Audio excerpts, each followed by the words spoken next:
This podcast is a member of the Voices of Wrestling Podcasting Network. Visit voicesofwrestling.com to hear the rest of our great podcasts, as well as show reviews, columns, opinions, and updates across the world of wrestling.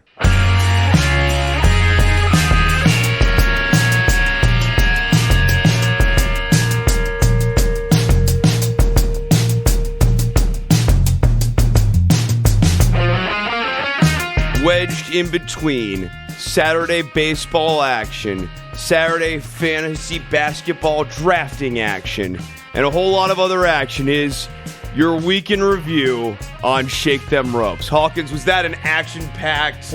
I said action a bunch. That must have been an action-packed introduction. I told you I had something good. It was not passive. I nailed it, right? Yeah? Pretty good. Welcome to Shake Them Ropes. We're doing good stuff here. Fantasy basketball, huh? Just a gambling junkie. This is where my mind is at. If we're just going to be honest, if we're keeping it real with people, I am here, but I am already like 4 hours ahead in time and thinking about who I'm drafting in 9-Cat Roto. Do you have a magic that?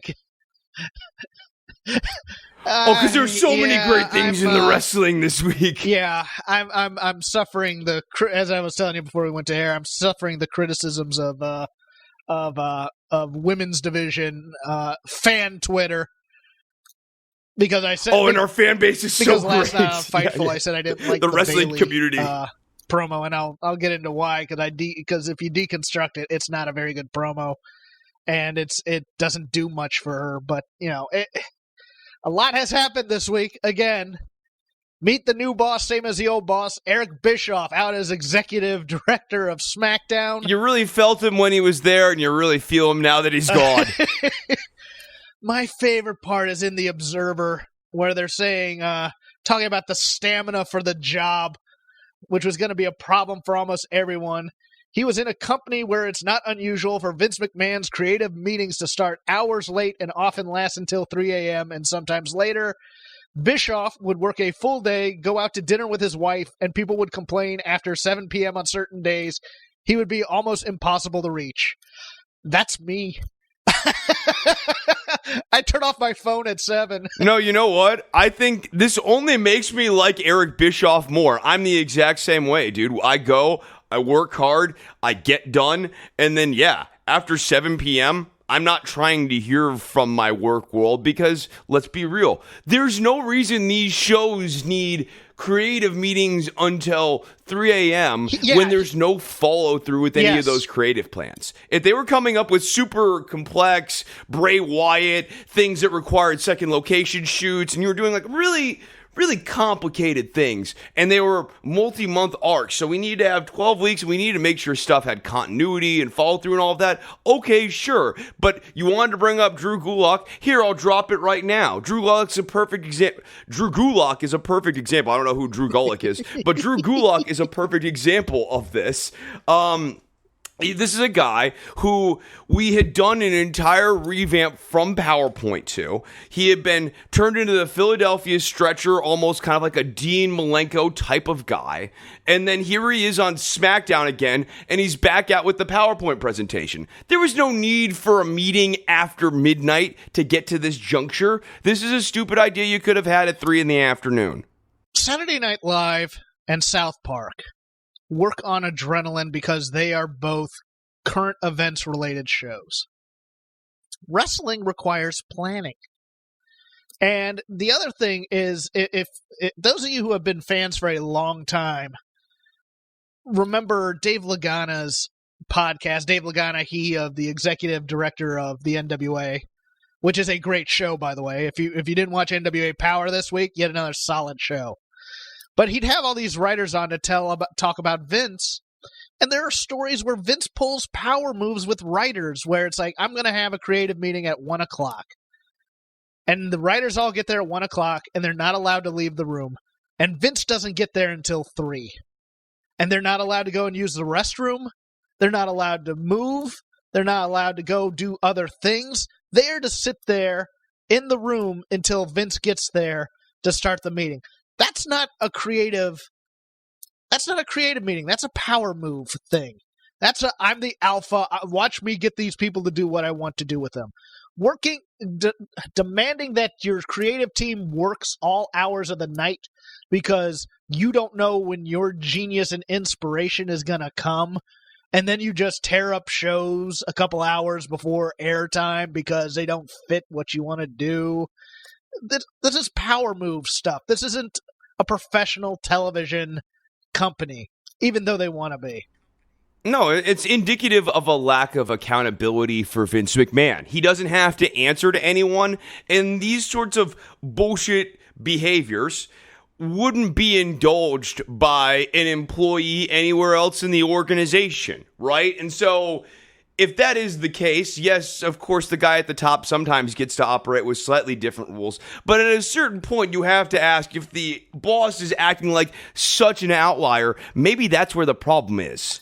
Yeah, Bruce Pritchard will have a job for life. As long as he wants a job there, he's going to have a job. So will Kevin Dunn, but, I mean, that doesn't bode well for the actual creative engine because those are guys who can go there and say what Vince wants to hear. SmackDown ratings overnight down 16%. Next week's going to be a bloodbath between World Series being on Wednesday and Friday and the product just being cold. I mean, you look at what NXT and AEW did this week, it's not that wrestling's a hot product. It just has a fan base, and that fan base is going to ebb and flow here and there. Although I thought NXT did some good things this week in terms of video packages and stuff. But yeah, I thought NXT was once again a good show, but there is simply not the market for this Wednesday night wrestling war that I think people thought, and that's disappointing. This is, in my opinion, this is going more poorly for both brands than I expected. Especially when AEW popped a really big number that first week. I was like, okay, they're going to hold. I think it's very likely that they're under 1 million next week. It's not a primetime product. Wrestling is not a primetime product anymore. And I would just like to remind everyone that you and I said you should wait 3 to 4 weeks to see where this thing really settles in. Right. Yeah. And I still agree with that. I agree. After baseball will be really when we see what happens, I think. But at the same time, I'm just thinking it's not a cool product. It's not a hip product. It's not a critically acclaimed product. Why? I mean, it's filler on primetime television right now. And if you don't have anything like great characters or great story or even action that you can't see anywhere else, what's the point of it being on primetime, to be honest with you? That's the weird thing. That's the thing I'm starting to get a handle of when I talk to people who are lapsed fans. It's, well, why do I want to spend 3 hours watching a wrestling show when there's other TV on and I can go back and see whatever it is that was good on this show, because they've also become accustomed to the fact that not all 2 or 3 hours is going to be good. There are a number of key things that have changed from the 90s wrestling wars in social media and just the internet, substantial things that have changed in the internet that I think make the television product consumer very different. One, now I can go and quote unquote on demand this whenever I want. In the 1990s, you could set up the VCR and you could tape Nitro, but Jeff, I'm sure you've done that with a few episodes. It's a dicey proposition. The VCR does not always work right. So you still find yourself parked in front of that TV when they're actually running the broadcast because you don't want to miss it. That is simply just not the case in 2019. Like, that would be if someone said that, it would be weird. And, for example, the other show you mentioned earlier, NWA Power, you can go on YouTube and you can watch it whenever you want. So that is a thing that I think makes wrestling less primetime dependent. It's less dependent on people being home from work. You can watch it whenever you want, including at work now. And the other thing is, I think, the social media. I think there are some people, especially the people on social media, get a serious value added from the social media component. Whereas I think there are other people who maybe get on social media and see, oh, cool, I'm going to see what all these wrestling fans are talking about. Get on there and maybe find the community to be a little bit toxic and a little bit self-consuming. The first company that comes out with a guy who cuts a promo where people go, oh, holy crap, he just said that on live TV. Now I got to watch him fight. That's going to be the group that wins this entire thing, because that's what's missing. is the I can't wait to see what he says or does next factor of So it. keeping that real, I think AEW probably has the big leg up on WWE. WWE, their main product seems like it's completely stuck in like a time warp from 15 years ago. AEW has 4 or 5 guys where if you give them a mic, I will probably watch. Tully Blanchard, Jack Evans, John Moxley. There's one other I'm forgetting offhand that I was listing as a guy that I would want to hear cut pro. Jericho, of course. You know, they have guys who can do it. It's just, I don't know. Mike Kanellis has asked for his release from WWE. No way. I am don't laughing. Go. Dude, in July and June when he and Maria were on Twitter leveraging their contract status, saying, hey, you don't want to lose us. We're right here. Hey guys, we're going to be free agents soon, to leverage themselves a better deal. And now Mike's upset he's not being used enough on TV. He wrote this long screed on social media that I can't read because I'm blocked by him. But it's... Do these people not watch every shoot interview and every documentary made for the WWE network? Because on all of them, including the Sasha Banks one, when you're unhappy and you're in negotiations, Vince promises you the world. Oh yeah, I know, man. We really blew it last time, but this time, Mike, this time is going to be different. This time, you know what? I'm going to give you a run with the 205, with the Cruiserweight Championship. We're really going to build it around you. It's part of the negotiation strategy. Get them to sign on the line that is dotted. And then after that, well, we already got you for 5 years. Screw you. I don't understand why people don't understand this. I think it's because Mike did sort of know that, but I think in his mind, if he could just get in the room, things could be different. And that he was going to be able to outsmart the system. And this is why that is the mother of all delusions right there, because you hear that every time. I could be the one who changes things. I could be the one who's different. I could be the one who... Man, I gotta say, I kind of got it when people were talking like that around 2010, 2011, 2012. But 2020 WWE, this is what this show is. Yeah. This is what the product is right now. It's if you're not 6'5", 275 with a nice head of hair and a good body, you're a guy who's being fed to those people. That's it. And unless you're a woman, and then you need to be about 6 foot tall and blonde, or at least blonde. Yeah, it's ridiculous. I read that and I laughed and I laughed and I laughed, especially because after both contracts, Maria got pregnant, which would throw a monkey wrench in every single... I mean, I actually thought that WWE handled them with a decent amount of grace, all things considered. They were bringing no value added to this company. They stood the company up for a ton of money, and then Maria didn't even really do any work while under the contract. And, let's keep it real. Mike and Maria knew that they were planning on continuing and growing out their family. That was a plan. They knew what they were doing. And they're not being mistreated, per se. They're not being clowned on TV other than the angle. I mean, if Vince were really he's not making Mike Kanellis get thrown off the stage by Braun Strowman. Right. He's not trading him with every draft pick back and forth as a player to be named later. As a running joke. He's trying things with him, even though they're not the most positive to your self-esteem image. He's trying things with him. So it was just one of those things where I read that and I howled, because it's like, yeah, you tried to leverage all this stuff, you got what you wanted, and now you don't like what you got. And it's just, nobody's going to have sympathy for you, dude. So the other big news on the main roster this week, Bayley's heel promo. She's the guest on Miz TV. They bring her out, and the first thing out of her mouth is, "I don't owe anybody an explanation," which is bad heel promo number one. Yeah, that is textbook. Okay. WWE doesn't actually have meaningful thought put behind this character change, which is deeply undermining if you're going to have 3 a.m. meetings to discuss character development. But you're going on a talk show to explain your actions, and the first thing you say is, I don't owe an explanation. All right, then what's the point of this? They had weeks, Jeff. They knew that she was going heel for what, 3 weeks, 4 weeks now? Chris, this gets better. Because Miz is clowning her on stage about, it was he was saying a bunch of things to get over, and he was getting over and getting the ooh statements from the crowd, and Bayley's just sitting there taking it. So then Bayley's next step is the entire all you people, all you fans, and all you everybody in the back turned their back on me when I needed a hug the most.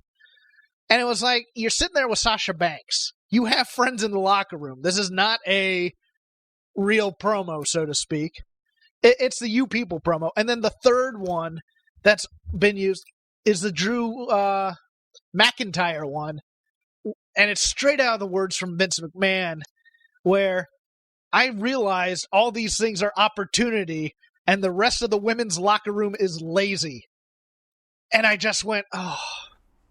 I think I hate that one the most because it's the warped values elevation thing that Vince does. The WWE universe trades in weird negative value elevation, like being an opportunist.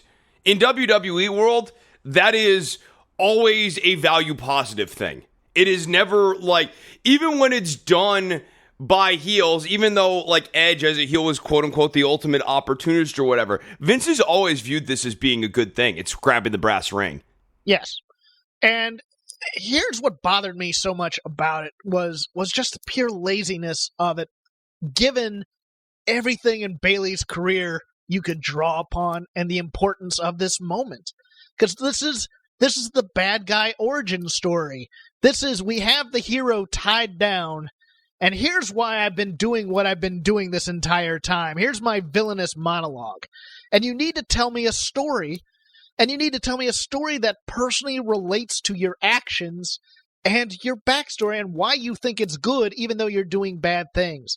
And Bayley, of any woman on this roster, has axes she can grind that she can bring into this thing. She was the last of the horsewomen brought up when everybody was giving Becky and Charlotte and Sasha accolades. She was still on NXT. They mishandled her first title run with Alexa Bliss and made her look absolutely stupid. You could find a way to do something with that without talking about being booked improperly.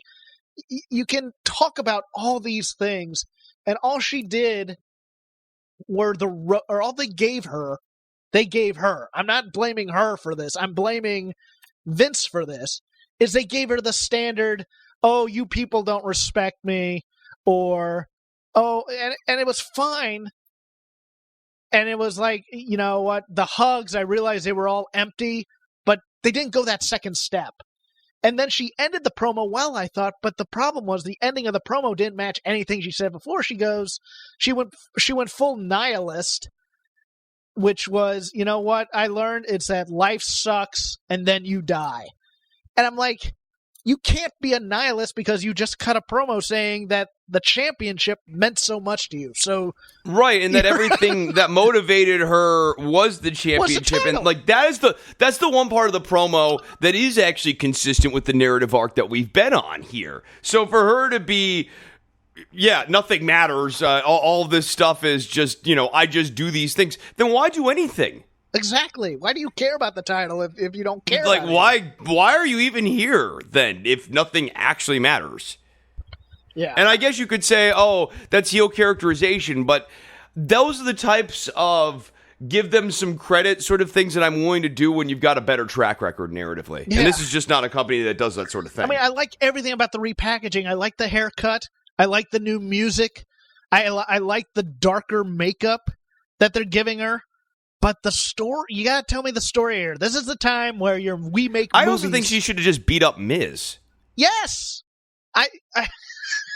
When Miz started clowning her, You remember? She should have stood up and slapped him across the face, and he should have just been absolutely stunned, and then she should have forearmed him. It's exactly what Becky was kind of doing when they were trying to turn her heel when they caught on to this man thing.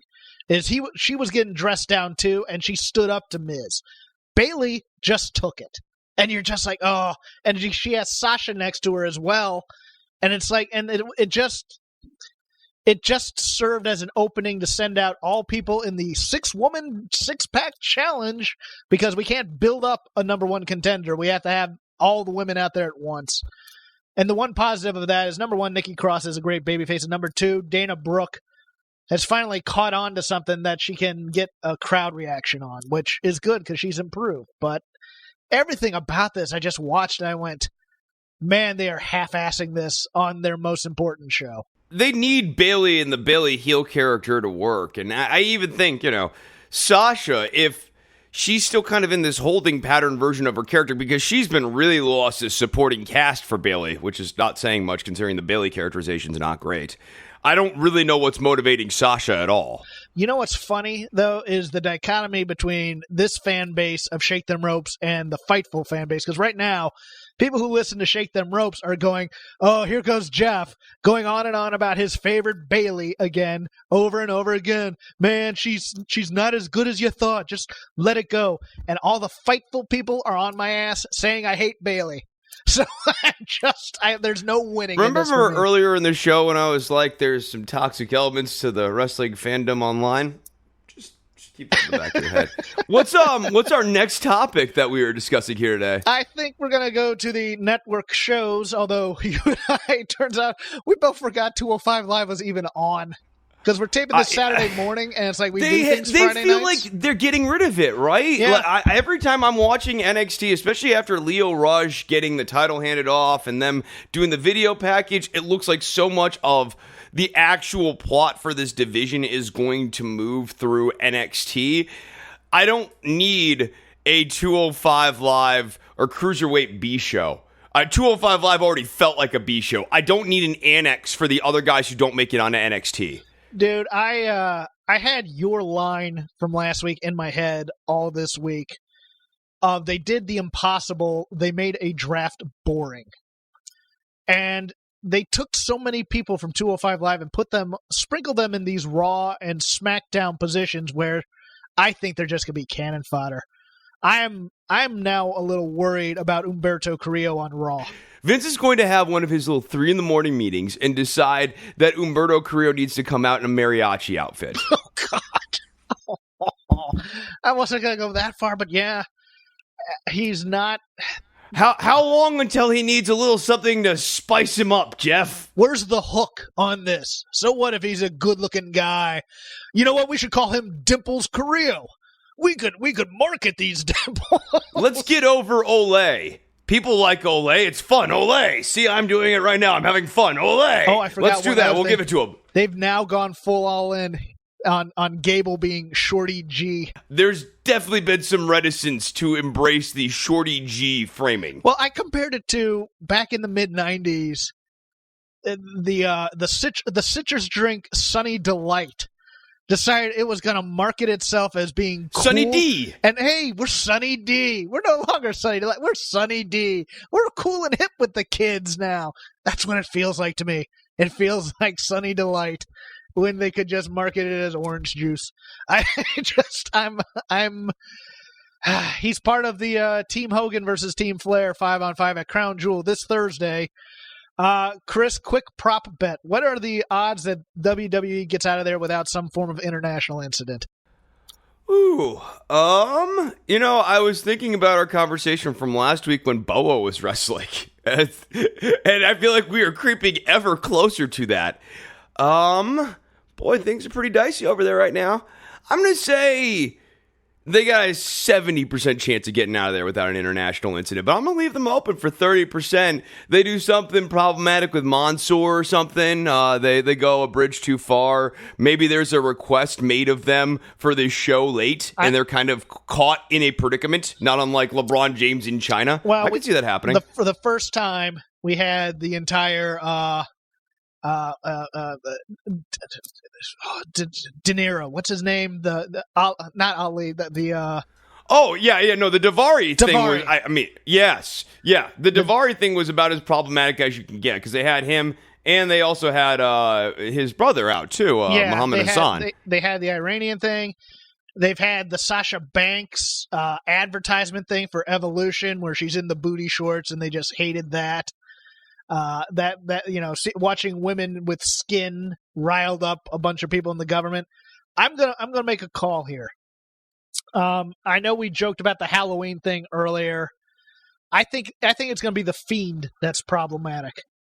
I think there's going to be something to do with the Fiend in terms of his presentation as satanic or something that somebody in Saudi Arabia is going to balk at, and it's going to throw a monkey wrench in that Falls Count Anywhere match. How about that? This is just I think that's actually a reasonable thing to toss out there. That the Fiend will use magic, and maybe there's a cultural taboo against magic or any sort of like evil magic being used. Anything that doesn't elevate God. It's just, they want WWE to be something that fundamentally, I think WWE could provide that sort of show, but it can't provide an entire story arc for that. And that's the other problem, is that like they want these Saudi Arabia shows to be one of the biggest shows on the calendar, and so that's forced WWE to like bring in a lot of external talent and then write all these story arcs, and you can't just ignore the women. They still have to be doing something. You can't ignore Bray Wyatt, and you can't also tailor the rest of your product for the United States audience to be in alignment with what Saudi Arabia's mores are. It would be easier to do that, but WWE clearly has no interest in doing that, so Yes. they're trying to have it both ways. And that's my issue, is that I don't think there's been a lot of care and concern about working with Saudi officials. There may have been. I'll have to ask the people that I know there if there's been a lot of, at least for this time, a lot of care and concern, but I tend to think overall, in general, Vince would look at this like he does the Fox deal, where they quote-unquote wanted specific things in their product, and going, no, you're buying the WWE. Our product is good enough. Right. And yeah, I could see, man, pray for those guys if you're the praying type, because something could happen that I they think just about that don't with see. the China stuff, Yeah. too. I where Vince doesn't think about, okay, we got Boa, and I like Boa. I'm like definitely not trying to rag on him, but you gotta be mindful of the way you book that guy, otherwise the Chinese government might get very upset about it. Yeah, and may not give you access to anybody else. Yeah, and like that may sound far-fetched to some people, but we saw just this week, to kind of pivot back to the NBA stuff real quickly. David Stern comes out, or not David Stern, who's the commissioner? What's his name? But he comes out and he said that the Chinese government reached out to him to fire Daryl Morey Adam Silver, there we go. He was David Stern's successor. Yeah. Silver comes out and he says, yeah, they came and contacted me and said, fire Daryl Morey. We're not going to do that. Okay, that's the NBA, though. Vince, I mean, that flex could be coming if he does something that those governments don't like. Well, they've already taken out the talent that's going to be problematic in terms of Sami Zayn and Daniel Bryan and Kevin Owens and the ones that are going to be outspoken about it. Now it's the guys who want the money. So, or the rub if you're Mansoor. So, I mean, they do things. I feel kind of bad for that guy, because I feel like he is really caught in something that is much bigger than him, and he's actually an okay wrestler. He's not like great. I mean, he's not like in my top 10 or anything like a superstar, because Cesaro's going to make him look like $1 million. And then then they're not going to do jack squat with him over here to play upon that. And they actually had the practice match with Cesaro a while back, right? Like, they did that on NXT. I don't know, but they've used Mansoor occasionally on 205 and NXT UK, and we've all said he looks pretty good.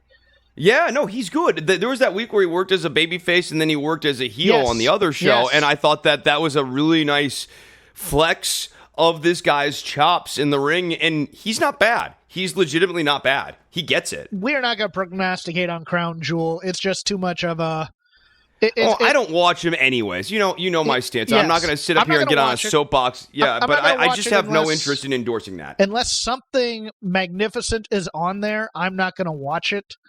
But it's also not in canon. They're just doing a lot of special attraction matches that aren't going to matter to the week-to-week television. So it's really just... I don't think I'd care about the Tyson Fury Braun Strowman thing regardless. I like Tyson Fury a lot. I think he carries himself quite well and could do well in professional wrestling. But, the way they're just wrapping it around Braun saying, get these hands. It doesn't feel like there's actual heat there. No, I think that there's a way to do this angle and it's really, really, really fun. But I also think if you were going to do the Tyson Fury Braun Strowman thing, I'd kind of want it to be slow burning over like 6 months, starting with like Braun Strowman at like a Tyson Fury fight and then making a snide comment about Tyson Fury afterwards. The Tyson Fury, you know what I mean? Like build it up that we know this is where we're going. Can I digress a bit? Because I had this thought as I was walking around prepping for the show this morning. That's really what you picked upon something, and it's been a theme of yours for the past couple weeks. In everything, in this draft, in this Tyson Fury Braun Strowman match, in just, interviews, in matches, there's no fun in any of this. Nobody's having fun. Like, I was thinking, about old green screen promos and then just vignettes that they would do of people. Like, the Mr. Perfect vignettes are infamous because... They're wonderful. They're fun. They're fun. He's perfect. It's the guy, it's so good. It's like everybody's kind of thinking around, okay, how can we be creative? Oh, wouldn't it be funny if Mr. Perfect threw a football and caught it? Yeah, that's great. Let's do that. It's stupid and it's impossible, but it's funny and it's fun. Let's do that. And everything now is just shareholders and network executives and faces of the company. And it's like, you had a world where you were drafting superstars and you couldn't make that fun. You couldn't really dive into it and get quote-unquote draft experts who aren't really experts and really breaking down what each person meant to each television show and having fun with that.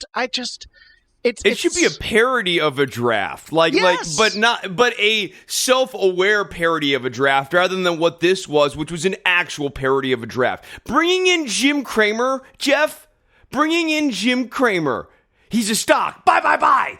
Come on, dude. Like, that's not fun. I can do impressions and make it kind of fun to shred up, but, like, actually watching it and enjoying it, there's no joy in watching any of that crap. Go out and ask the networks what talent wants to be a part of this, as opposed to looking like you're holding them at gunpoint and making them talk about certain individuals.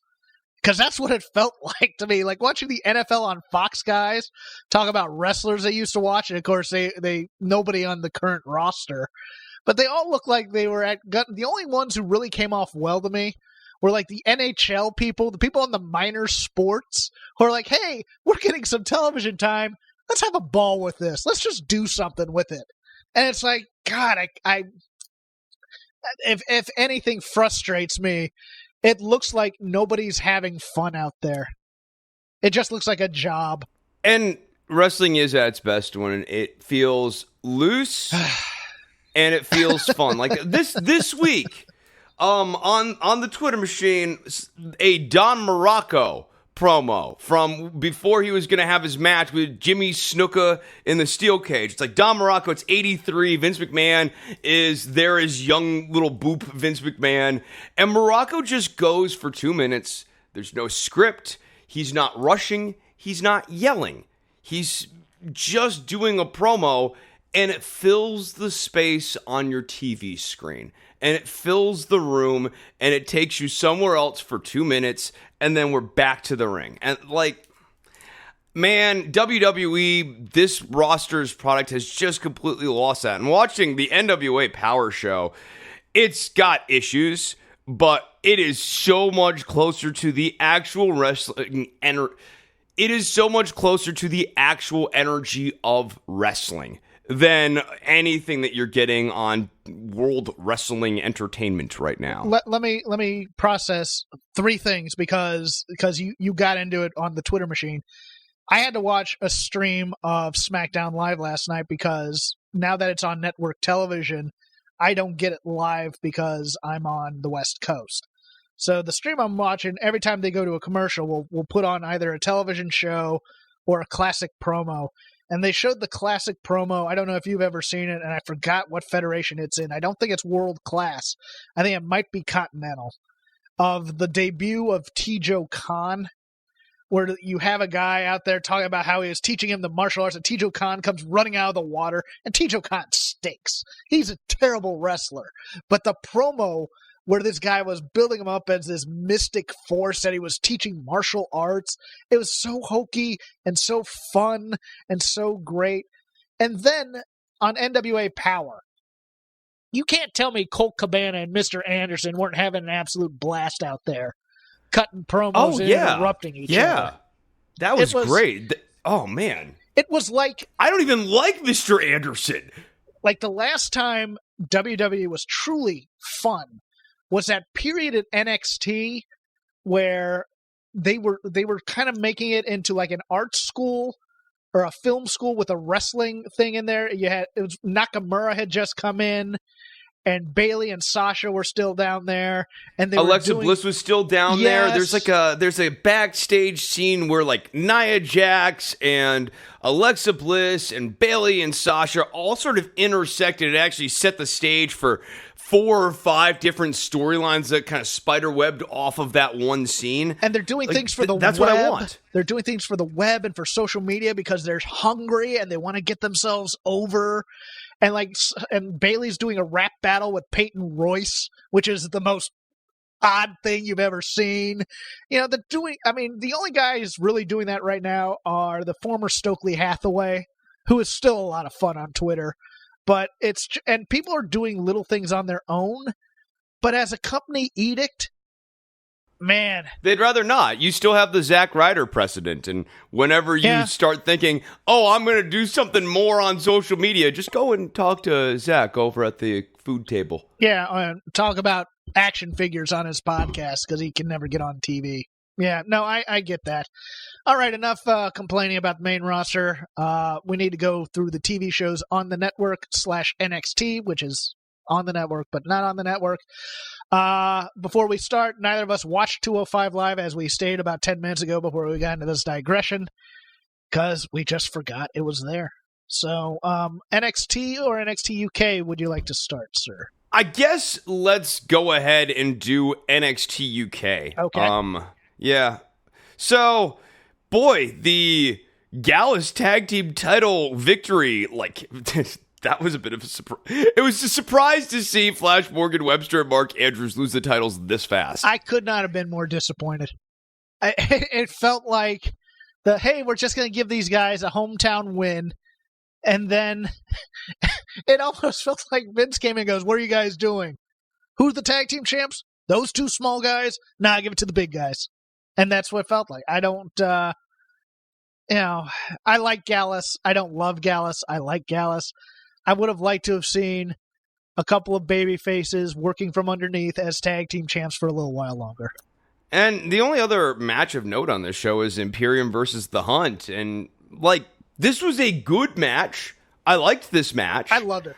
I did. Yeah. It wasn't my favorite match of all time, but I just love these 2 teams. I think they work well together. The but at the end of this is I just didn't feel like there was enough on the rest of this show to make this show worth the time. I'll tell you the one thing I really loved, and I'll put another thing out there as well that you can tell me I'm an idiot for.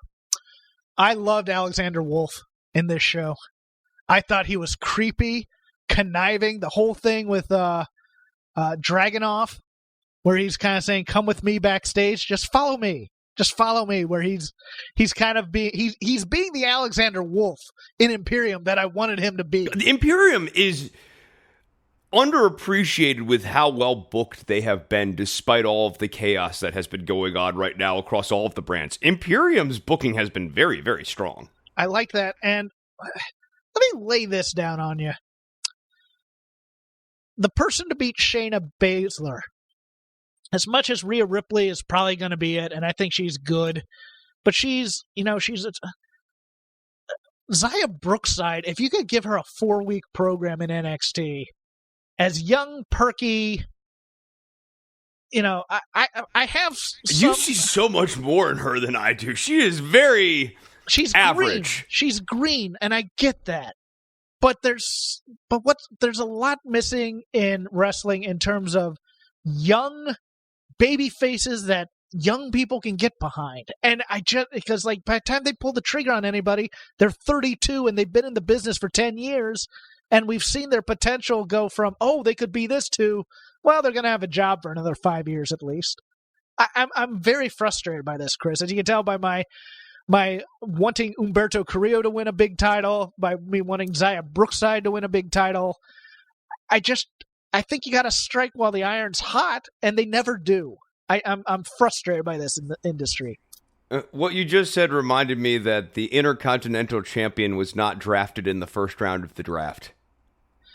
Oh, well, they had him in a Teddy Long, let me holla at you, playa tag team match last night. Otherwise, Ilya Dragunov beats Saxon Huxley, as it should be. Yeah, and then otherwise, Devlin setting up his match with Mastiff. I think Devlin has to beat Mastiff. I think that's where this is going. Has to. Yeah. Especially after that, because I liked the layout of that. I did. I liked Dave taking the microphone, just punching Devlin. That was great. It was simple. It was to the point. He didn't sit there and let Devlin, run him down on the microphone. He didn't just stand there like a geek getting insulted. He just punched him in the face. But yeah, Dave Mastiff is going to be here to make Jordan Devlin a top-tier heel. I think this is a really interesting and strong booking choice. I like this move. Too. Yeah, same. Yeah. And then that basically finishes out NXT UK. It's kind of, especially with Imperium having plot notes now happening over on NXT US, you really only go over NXT UK, at least if you're me, to see what's up with the Hunt and what's up with Imperium. Those are the only two draws. Wolfgang's tweet with the celebration by Gallus I thought was cool. Wolfgang, Gallus, they're not a good faction, but all of the guys in it are actually good. So now I'm starting to go, what if they are a good faction, Jeff? The dynamic of Gallus is one of the more interesting things to play with as we see. What if this is good? What if we've all been wrong about this and this is actually good? I haven't been criticizing Gallus as hard as other people, as hard as you and Joe Lanza. Yeah, and a lot of people, but you actually go stroke by stroke. They've had good cutscenes. There's that great one at the coffee bar. Yes. They have a dynamic coffee. Yeah, I love that. Yes, yeah, right. You have Wolfgang, who they have to control. Mark's the more stable of the two brothers. Joe's more of the show. There's interesting power dynamics that are happening with them. The theme song sucks, except you like it. But I think the theme song sucks. I'm not changing my mind on that. But what if they're good? You know what I want now? I want them to make Wolfgang an adopted coffee brother. That hot off the heels of them winning the titles. They make Wolfie part of the family. You're part of the family now, Wolfie. Exactly. Do it. It'd be so stupid and so awesome. And he starts going by Wolfgang Coffee. Because this dynamic screams that they're eventually going to break up because Wolfgang's not family. But in order to do that, make it even worse. Make him actually part of the family. He has to be part of the family. Yes. Yeah. Yes. Yeah, that would be even better. Is that they realize it's not that he realized it's a mistake. It's that they realize it's a mistake. It was a mistake that we brought this psycho into our family now. Then just have to do something like Christmas dinner. So, anyways, I'm coming around on Gallus. I will give that, and I think it's better that they have the tag team titles than South Wales Social Club, I believe. Yeah, right. We don't even remember their name. You were calling them subculture. We kind of remember what consonants fit in there. I think it is subculture, but I think it's Social Club. I think it's Social Club. I thought on the jackets it said subculture, but that's me. But no, I think it's Social Club. But they never labeled themselves on TV. That was just on social media. So let's kick it over to NXT US. So Tommaso Ciampa defeats Angel Garza. I thought this was fun. I love Angel Garza. I have really come around on him. Not come around, but I'm a big fan. I like the consistency of his entire act. I love that again. I love that he gets kissed by women, and he tells guys of creepy dudes who are wrestling fans to get away from him. The taking off of the pants every week. Someone has to say something to Beth Phoenix about it. I kind of dig that. It's now become a running joke that I like Beth Phoenix about. Here's the thing I didn't like, though. I did not like Tommaso going crazy on the Mexico flag stuff. I think that was probably a bad call. Yeah, I would agree. Acting like it was a person, not exactly cool. Nice short match. Again, my long-term booking philosophy says this is fine. My short-term is always, well, isn't there somebody lower than Garza you could sacrifice to Ciampa? Yeah, I saw no point in Garza, and if anything, it cuts him down and makes him more of a goober. And the Mexico flag stuff, did not like that. The more I think about that now, and it kind of repops into my head, it was an unnecessary beat. I think the goal is to make Tommaso Ciampa a heel, and they wanted to reestablish him as a heel, but have him beat a heel. Like, they wanted him, they knew he was going to get a babyface pop on his return, but they wanted to make sure people viewed him as not a good guy coming out of this, and I don't think they were trying to get into like xenophobia or anything nationalistic, and I definitely don't think this is anything to do with Tommaso personally. But yeah, I bad call with that spot. That was not a good spot. They showed the video with the Undisputed Era beating up Velveteen Dream, or Velveteen Dream was already beaten. I believe it's because Dream has an injury, so he has to be taken out of the story for a while. I feel like anytime he gets beaten up, we need to have like a sad wah-wah guitar. Like, what was next? Then after that, we had Imperium popping up on this show, having a scrappy little match with Danny Burch and Oney Lorcan. If you are into Imperium mid-card tag team matches against quality hands, this is your week. This is the perfect match for the Imperium team. And, oh, yeah. And the also, Hunt on the other show. Like, perfect matches for them. Burch and Lorcan are just, scrappy is the word for them. Every time. Just grizzled, bald, ugly men coming out there and fighting. Ain't nothing wrong with that. Love it. Loved everything about this match. I would love a Danny Burch and Oney Lorcan versus the Hunt match. Just as like an opener. I thought they had that. on NXT UK, but did they? I don't know. I don't remember. I'll look it up as we talk. Yeah. They certainly, it would be good if they, especially since NXT UK is always kind of looking for content. This would be a nice little placeholder match. You give me 15 minutes of that. I don't need it to go anywhere. You have it just be like, I don't know, number one contenders match for facing Gallus next week. Give me that match, and then have them lose subsequently to Gallus in the following week. I'm fine with that. I think they may have had a dark match. I'm okay. I'm not seeing it pop up, but I thought they had fought each other. Of course, they fought Imperium, etc. But sure. Yeah, okay. Io Shirai defeats Caden Carter. I continue to be confused with the Caden Carter semi-push that they have been doing. This was, I think it was Brian Alvarez over at Figure 4 who described this as the last 5 minutes of an 8-minute match. And they just went to the end to do all the high spots. I was fine with this. I don't understand beating Caden Carter 2 weeks in a row where you're trying to reintroduce her, because building her will then make it more difficult. I will go further. I don't get having Caden Carter in the ring with someone who is even better at gymnastics than her, because Caden Carter is a very skilled gymnast and she's very limber. Io Shirai is twice that. Yes, I would agree. And that outshined Caden Carter, and what you need to be doing is getting over all of that, and then doing some other things to differentiate her from Io Shirai to maybe build up to this moment. I thought that this is a very odd choice. Did you like Io's promo? Yeah, that's fine. a no. That's a no. And that's fine. It was weird the way, because Rhea Ripley comes out, and I just, the directions they're giving for Io is always to look sad before you get. They're trying to make her bipolar. Yes, Yeah, I guess that is the character, right? But it's a confusing character, and the crowd is not following it, is I think the more important thing here. It's like, just make her angry or crazy or whatever, but the moody part that begins it always, it's like, it makes you feel kind of creepy watching it. It's like, she always looks like she has a perfect... She seems unwell. Yes, she has a perfect hangdog look of being actually sad. And you're just like, oh, I should not be watching this or finding this fun. And it puts a certain layer of icky on it that I don't like.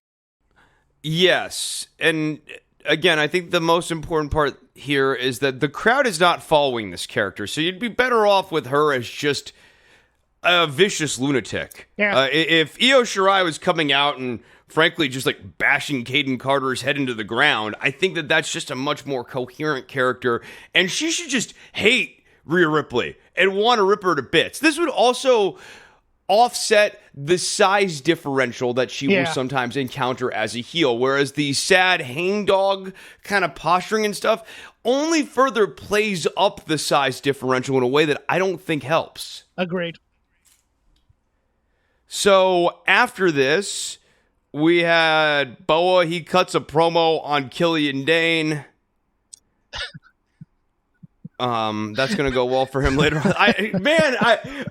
We knew this was gonna happen. This is yet another thing where I think you need Boa to come out, have won a victory against somebody this week to build up to the match against Killian Dane next week. What needed to happen this week is Boa needed to knock out some goober with one of his kicks. They needed to get over the idea that Boa has serious striking abilities, and that when Dane's in the ring the week after this week, he's got to keep up with these kicks, because if he gets hit with one of them, it could be lights out, loser. Yeah, I would agree with that. I'm it's a weird thing, because their view is, well, as long as he looks strong in a performance and still loses, he's going to be okay. It's like, no, we just need to believe that he's actually going to win a match. Yeah, what specifically in his moveset did you get over in that match?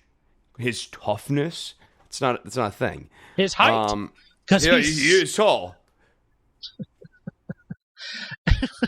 I think they said that Killian was like 6'5". I'm like, no, don't do that, because I'm looking at Boa, who's a good 3 or 4 inches taller. I'm like, there's no way he's 6'8". Killian Dane is not 6'5". Starting small forward of the Houston Rockets, My Boa. God. How tall is Killian Dane? Let's take a look. Killian Dane is 6'4". Well, okay. I guess Boa is that tall. Is that 6'4" in wrestling height, though? No, that's I think that's actual 6'4". Wow. Okay, he's much bigger than I give him credit for. Again, when you have so many giants, nobody's a giant. 6'4" used to be a giant in wrestling. Now it's just a tall guy. Next, we had Keith Lee versus Dominik Dijakovic. This is a feud that I am done with now. And so when Roderick Strong came in and interrupted this match, I was actually relieved, because these guys are great workers. They work great together. We have seen everything in NXT that we saw 3-4 years ago, and I have just hit a saturation point with those two. I thought the booking was dumb, and I'll tell you why. If Roddy Strong is trying to protect his title from the two guys in there, and the winner is going to get a title shot, then have somebody else from the Undisputed Era go in there and interfere, so that you have the culpable deniability that it wasn't Roddy trying to be a coward and avoid these two. Because, of course, everybody has watched enough wrestling to know if the title holder interrupts a match, it's going to get turned into a three-way. I watched that. I went, oh, there's a number of issues, too. Technically, the first person Roddy attacks wins the match. Yes. So that's the other problem here. That didn't happen either. It was, No, so if you're following, quote, the rules of professional wrestling, which I know at WWE don't mean a whole lot, even though they just put out a rule book that you can buy, I think none of this really made a ton of booking sense, but they just needed to get to this three-way match. And the Keith Lee and Dominik Dijakovic thing doesn't feel like it had any meaning. This was just a feud that never really went anywhere. Yeah, it was like, we're going to put these two big guys in there. They're going to do impressive power moves. And they were impressive. Don't get me wrong. I really liked Did we get either one of these guys more over? No. I don't think so. Yeah, I think the first match got them both more over, and maybe you could even argue the second match. The first match, when people were like, let them fight, let them fight, let them fight, I think that, that was when these guys got the most value added from this feud. And every subsequent match, people have been like, wow, it's really impressive they can do that. Wow, he's doing that again. Wow, I can't believe he's doing that again. Wow, these guys throw each other around the ring and they jump over the ropes and stuff, and they're doing it just like last match. There's a little, nothing new under the sun effect that happens with every great wrestler when you go out and have the same match over and over again. I liked the 2 video vignettes for Gargano and Bianca Belair. I liked that they mixed it up a bit.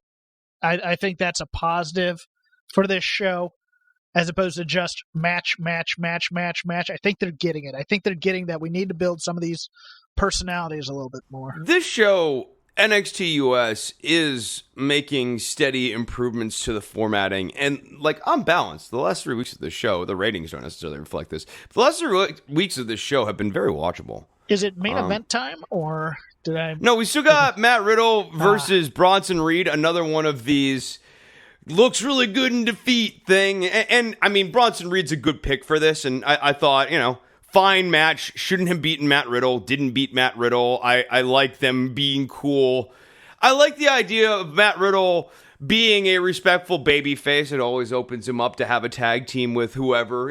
Riddle and Bronson Reed. Could that be a little short-term tag team thing? Sure, if they needed it to be. I thought this was fine. I thought it did more for Bronson Reed than the Boa match with Killian Dane. I may have misread it. It looked like, to me, Riddle was just kind of going through motions. It really didn't look like he had any... okay, I'll do this move, and I'll get the pin, and then we'll do the bro fist punch. That was the time he looked... That was the only time he looked engaged, was the post-match. But, I might be wrong on that. No, I don't... it's not a memorable match. Tegan Nox versus Tainara Conti.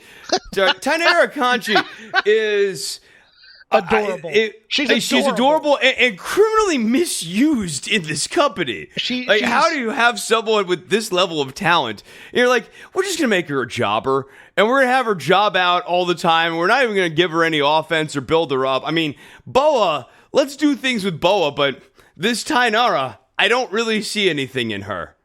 Don't get it. Don't get it. She's possibly my favorite delusional heel on this roster, because she buys into her delusion, and nobody else does. She's coming out there. She's great. She's doing the Eddie Guerrero dance. She's shaking. She has her black belt. I'm the toughest woman here. I'm going to do a few judo throws, and then she just gets destroyed. And I love it. I wish they had more to do with her, and I wish she was improving a little bit more than she is. Right now, she's fine where she is. She's in the Aaliyah from 2 years ago spot, is where she's at. And she needs to either do something or improve a whole lot more to go any better. Tegan Nox, I'm not all in on her. I know a lot of people are. I'm more into her this week than last week, but I am not all in. And, to stay on Tainara, I'd be more interested in Tainara getting built to a match with Shayna Baszler. Let's see some judo throws. Let's see some submissions. Let's see some, actual fighting moves. Aesthetically, she's the babyface I'd want to build around. But in terms of post-operative knees and moving around and stuff like that, I don't think she's as good as she was when she left. And I think she's having problems with those knee braces. And it's hard for me to watch her kick people in the face with the knee braces. It is. I'm sorry. Someone should bring it up at some point. I think that maybe she should have changed her moveset, even though, the shiniest wizard thing is catchy and all that other stuff, but... It's not catchy enough to justify catching a knee brace to the face. Correct. And But I did like this post-match thing with her and Dakota Kai. You know why? Because they did the staging in front of the ring like they were going to do a post-match right outside of the ring interview, which made NXT feel more like a studio wrestling show. And I think that what NXT has the ability to do, I don't think they're going to do this, but I think they have the ability to, with Full Sail and then taking this thing on the road, is do a little bit of the studio wrestling vibe thing when they're in Full Sail and make it feel more like NWA Power or like an old school studio wrestling show, and make it feel more like Raw or AEW when they take it out on the road. I'd even say they can make it feel like NWA Power in Full Sail, and then make it feel like worldwide wrestling when they take it on the road, where they had the they had the kind of the 3-sided cardboard, green or red thing with the logo on it, and guys would be doing promos there, kind of like what they have I forgot the interviewer's name on NWA right now, but kind of like what they have him doing in the Full Sail studio. But they always had that out on the road as well, like when they'd go to Dorton Arena or something like that to tape. They'd have, Flair and Tully and everybody else interviewing that part. Just have a nice area as opposed to them cutting their own promos. Use Kathy Kelly a little bit more because she's great. Yeah, just keep doing what you're doing and keep improving upon it. Yeah, I agree. Then we got to our main event, which was Damien Priest versus Pete Dunne. What did you think about this match, Jeff? I give you the floor. Commentary on this match. Beth Phoenix said these words: "The incandescent presence of Damien Priest." There was another thing she said too, though. Like, there are so many stupid lines that they have written for Damien Priest. Like, Michael Cole had a line like this during Smackdown last night. It was during that tag match. And I think Corey Graves says, "What are we seeing here?" And they're doing the Quentin Jackson powerbomb out of an armbar spot that has become popular. And he said something like, it's dog strength from the backyard or something like that. And you're just like, oh, you've just made this suck. And that's how I felt. Yeah, that's how I felt when I heard Beth say that. I'm just like, nobody says that for real. She has that in front of her, and she's supposed to fit it in somewhere. As a match, I liked it. I didn't love it. I didn't think it showcased enough of what Damien Priest can do, and I almost called him punishment there. But as a Pete Dunne match where he's breaking people's fingers and wearing down a big guy, sure. And I like the fact that they gave Damien Priest a win here. Although, the nut shot thing, I was going to say strong win, but then I remembered the nut shot. At least he didn't cheat throughout the match. And that's kind of the strength of the Damien Priest character, is he's good enough not to cheat. And he always has a tough, well-fought battle against a guy until the moment he does cheat, as opposed to, say, a lot of the heels where they're cheating at every available opportunity because they're not as talented. It was okay. It wasn't bad. It just wasn't great. Yeah. I don't even hate the idea of the low blow spot. I think that Damien Priest's version of a low blow needs to be a little more subtle. Like, after he does it, he almost needs to be, like, looking around to see if anyone else saw it. Because the goal needs to be, he doesn't want anyone to see it, even though he's doing it in the middle of the ring in front of a live audience. He thinks he's so clever that he can get away with it. My first thought was somebody watched that Tim Storm versus Nick Aldis match. Although Damien Priest isn't the babyface like Tim Storm was. But there's been a lot of that going. There's been a lot of other programs like that the Rio Matrix spot on AEW. They did that during the Becky Charlotte match, and they did that during the Caden Cross Io Shirai match. Yeah, right. Like, they've now done this 3 times this week. They need to cut that crap out. I wonder if that's deliberative. I wonder if the idea is to take moves like that and make them not unique to any one show. I wonder that as well. What else do we have? Is there anything else? Is that it? I think that's it. I think we got I think we got to They everything. didn't make any more wrestling this week? Oh, man. And you can follow me at CrabGame13. You can follow Chris at Chris Novembrino. You can follow the show at Shake Them Ropes. Chris, plug your projects. Don't Worry About the Government is available over at don'tworry.tv and on iTunes and Stitcher, the world's greatest politics podcast. And then also there's the All in the Family podcast, which you can find at allinthefamilypodcast.com. See you next week. I barely have a voice.